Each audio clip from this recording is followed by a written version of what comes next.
Olá, boa noite. Já estou com o microfone aqui, agora é livre. E aí, Diniz, tudo bem? Tudo bem. Meus parabéns. Obrigado. Parabéns, Nino, parabéns pela Obrigado. vitória.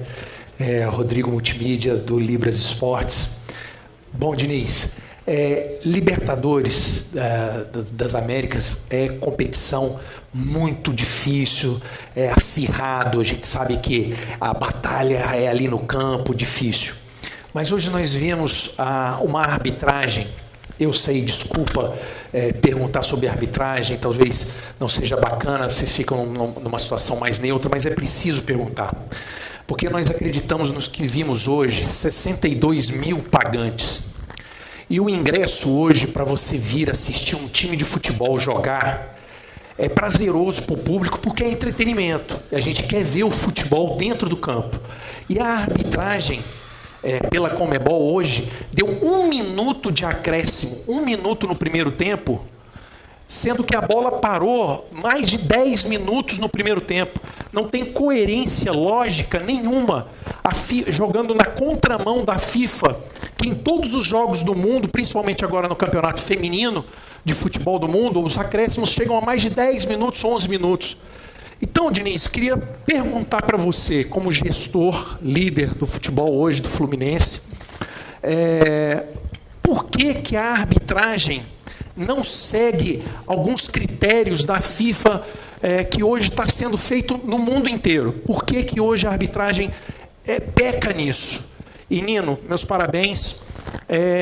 Por que hoje o Fluminense, no primeiro tempo, não conseguiu dar um chute ao gol do time adversário? Primeiramente, boa noite, obrigado pelas palavras. Eu não consigo entender nem no campeonato das Libertadores e tampouco lá na Argentina aconteceu coisa parecida também, jogo de ida, e também no Campeonato Brasileiro tem acontecido, infelizmente. Eu acho que é um prejuízo do futebol e, como você bem disse, um prejuízo para o torcedor que quer consumir o jogo. Eu sou um defensor, sistematicamente tenho falado disso, a falta de critério da arbitragem em relação aos acréscimos. O Nino vai responder a tua pergunta, mas eu acho que eu vou falar também um pouco. A gente teve dificuldade no jogo, no primeiro tempo, porque o time do Argentinos teve muito mérito na marcação, a gente estava com dificuldade, de fato, para furar. Então a gente podia ter jogado melhor, mas a gente não estava esperando uma marcação como a que eles fizeram, num bloco médio, com muita perseguição individual no campo todo, praticamente. Você vê que o centroavante, com 30 minutos do primeiro tempo, já estava esgotado, 10 do segundo tempo pediu para sair. Então eles valorizaram muito essa nossa vitória. Eu vou de encontro com o que o professor falou. Acho que muito da dificuldade que a gente encontrou no primeiro tempo foi pela organização e pelo empenho do Argentino Júnior. Diferente do jogo lá na Argentina, eles decidiram não fazer uma pressão alta, aguardar um pouco o nosso time, e se empenhou muito nessa marcação média. No intervalo a gente tentou fazer ajustes que ajudaram a criar melhor e ter uma posse melhor no segundo tempo, e a gente sabia que o gol ia acabar sendo questão de tempo e também muito passar pela movimentação e velocidade que a gente desse na bola. Foi o que aconteceu e conseguimos fazer os 2 gols no final, mas muito mérito de uma equipe que se defendeu muito bem e se entregou muito ao jogo. Muito obrigado. Boa noite, André Cavalcante, Paramount Plus. Pro Nino, queria que você falasse da atmosfera do jogo, um clima quente. A gente imaginou ali que em qualquer momento uma faísca poderia virar uma briga generalizada. A gente até viu algum tumulto. Queria que você descrevesse pra gente como é que foi dentro de campo. Você acha que foi tudo dentro do limite da Libertadores ou passou um pouquinho do ponto? E pro Diniz, a gente ouve, Diniz, suas entrevistas, você priorizando sempre a ética do trabalho, as relações do trabalho, ao resultado. Hoje você acha que as duas coisas caminharam juntas? Ou você acha que o Fluminense poderia ter conseguido, você falou que poderia ter jogado melhor, poderia ter evitado esse sofrimento no final, esse jogo mais emocionante, mais tenso na reta final da partida? Eu acho que o jogo foi o nível de disputa Libertadores. Jogo limpo, não lembro de nenhuma entrada violenta de Léo do adversário, nem nossa. Acho que foi dentro do esperado. Creio que o juiz conduziu bem os critérios de falta, de cartão. Eu acho que o principal fator para que o clima ficasse tenso e o jogo ficasse cada vez mais nervoso foi pela muita paralisação. Acho que o juiz foi um pouco permissivo com a cera do adversário, goleiro caindo quando a bola estava no ataque, enfim. Isso foi deixando o clima quente, nosso time um pouco ansioso para procurar o gol, se via incomodado porque o jogo não fluía, e depois do gol, né, teve uma confusão ali com o time deles, mas creio que dentro de jogo, tudo dentro do esperado e sem entrada violenta de Léo. Então, eu sinceramente não entendi muito a pergunta, que você falou de ética de trabalho, com desempenho de campo. Dizer, na verdade, você destaca a ética do trabalho, as relações de trabalho, priorizando o dia a dia de trabalho que é feito ao longo prazo, do que exatamente um resultado, como foi o resultado de hoje. Eu queria que você falasse assim, como é esse sabor desse trabalho que você tem feito no Fluminense, mas ser premiado com um resultado, se você acha que essas duas coisas caminharam juntas, ou se hoje foi um pouco assim, o Fluminense até poderia ter jogado melhor, não fez exatamente o que você imaginava, mas conseguiu um resultado pelo que vem sendo feito nos outros jogos, ou ao longo do seu trabalho à frente da equipe. Então, as duas coisas caminharam perfeitamente, porque assim, a ética de trabalho não é jogar bonito. Isso pode ser uma consequência de jogar bonito, e a gente tem que dar mérito para o adversário. Eu estou muito feliz com o que o time fez hoje, como tive feliz em outras ocasiões que a gente não jogou esteticamente tão bem. A prioridade da ética e das boas relações, ela não é você jogar. Você pode às vezes jogar bem o jogo e ter faltado um monte de coisa, ter faltado competitividade, respeito ao jogo, respeito ao adversário. Essas coisas não faltaram. Então a ética de trabalho, ela teve 100% no jogo de hoje. Se não tivesse, a gente não tinha levado essa classificação. A gente jogou contra um time muito bom, muito bem treinado. O Milito está lá já há quase 3 anos. É um time no Campeonato Argentino que é o time que menos permite invasão do adversário, que é o time que menos permite que o adversário toque a bola. Então a gente não jogou de um adversário qualquer, a gente jogou de um time extremamente bem treinado, com bons jogadores, com jovens, um time com bastante saúde. E quando eu falo de jogar melhor, a gente sempre pode jogar melhor. Até que no intervalo a gente conseguiu jogar melhor, fez alguns ajustes, porque o adversário também tem estratégia, e você viu quando mudou o jogo e a gente pôde. No fundo a gente poderia ficar e levar para os pênaltis, porque o Argentino Júnior teve uma estratégia muito clara de não tomar o gol, e se desse, fazer o gol. E a gente tinha uma estratégia de fazer o gol. Você viu quando a gente fez o gol e virou, a gente fez o segundo gol, e provavelmente se tivesse mais tempo, a gente pôde jogar, usar mais a estratégia de marcar e roubar a bola em boas condições para contra-atacar, a gente poderia ter feito mais gols. É que construir, de fato, é mais difícil do que destruir. Então acho que é um resultado que a gente tem que comemorar muito, por tudo que a gente fez. E respondendo bem diretamente a tua pergunta, a ética do trabalho, ela foi muito premiada no jogo de hoje. Boa noite, Diniz. Boa noite, Nino. Davi Barros, do GE.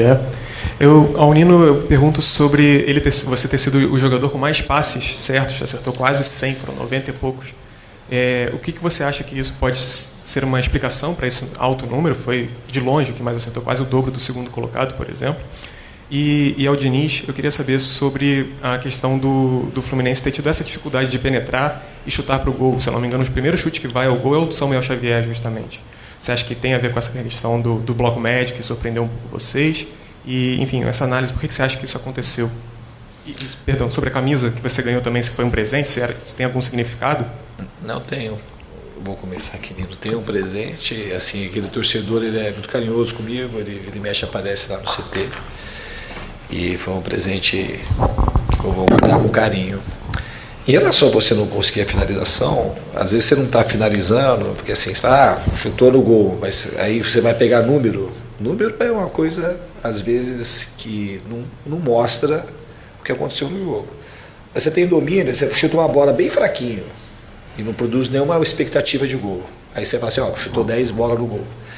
A gente estava com dificuldade de finalizar, mas a gente, principalmente no segundo tempo, estava cercando a área do River, a qualquer momento podia fazer um gol. Tiveram vários cruzamentos muito mais perigosos que chutar uma bola de meia distância.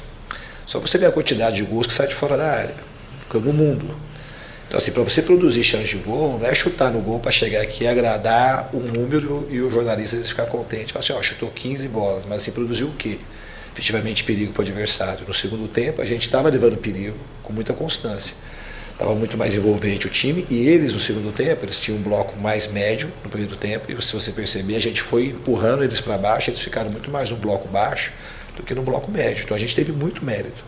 O jogo, você não pode analisar o jogo, a performance da equipe, simplesmente pelos números de maneira aleatória. Eu gostei muito do que a gente fez no segundo tempo. E o jogo é difícil mesmo. É igual eu te falei, assim, quando a gente pegou e tinha prerrogativa, que a gente tinha feito o resultado que nos interessava, a gente em 4, 5 minutos já tinha tido 2 contra-ataques perigosos e fizemos o gol em 5 minutos. Porque se você ficar só para se defender, para tentar contra-atacar, então o time tem muito mérito, a torcida assim, foi importante demais mais uma vez, jogou junto com o time, e na hora que a gente mais precisava, empurrou, e foi, mais uma vez, na minha opinião, o craque do jogo. Eu creio que esse número se explica também pela marcação do Argentino Júnior, né? Foi uma marcação média-baixa, em que quando a gente entrava no terço final de campo, eles meio que casavam a marcação e perseguiam individualmente, e a maneira de furar isso era que o zagueiro começasse a construção. Foi o que a gente fez, e isso explica a bola passar muito pelo meu pé e esse número grande de passes certos. Boa noite, Fernando. Boa noite, Nino. Caio Bloch da Trivela. Fernando, eu queria saber de você, o time hoje, como o Nino acabou de falar, passou alguns minutos precisando fazer o resultado, né? Querendo fazer gol, e mostrou uma ansiedade, talvez até motivada pelo estádio estar muito cheio. Ao mesmo tempo, o Fluminense agora manteve um tabu e não perde no Maracanã com mais de 60 mil pessoas há 32 anos. Queria saber como você, Fernando, trabalha para esse tipo de jogo, que é decisivo, que é muito difícil, que traz muita torcida para o estádio, não acabe levando ansiedade, sim a festa que os torcedores trouxeram.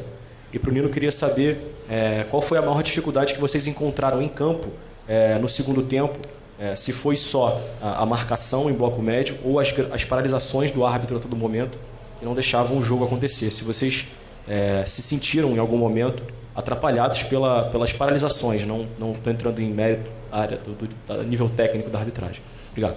Pode falar. Eu acho que um pouco das duas coisas. A ansiedade era um pouco normal. A gente sabia que a nossa maior força e o momento que a gente joga melhor é quando a gente está dentro das nossas características, em valorizar a posse de bola, em ser um time agressivo, um time que está junto, um time que todo mundo participa da construção e da marcação. E foi isso que a gente tentou fazer.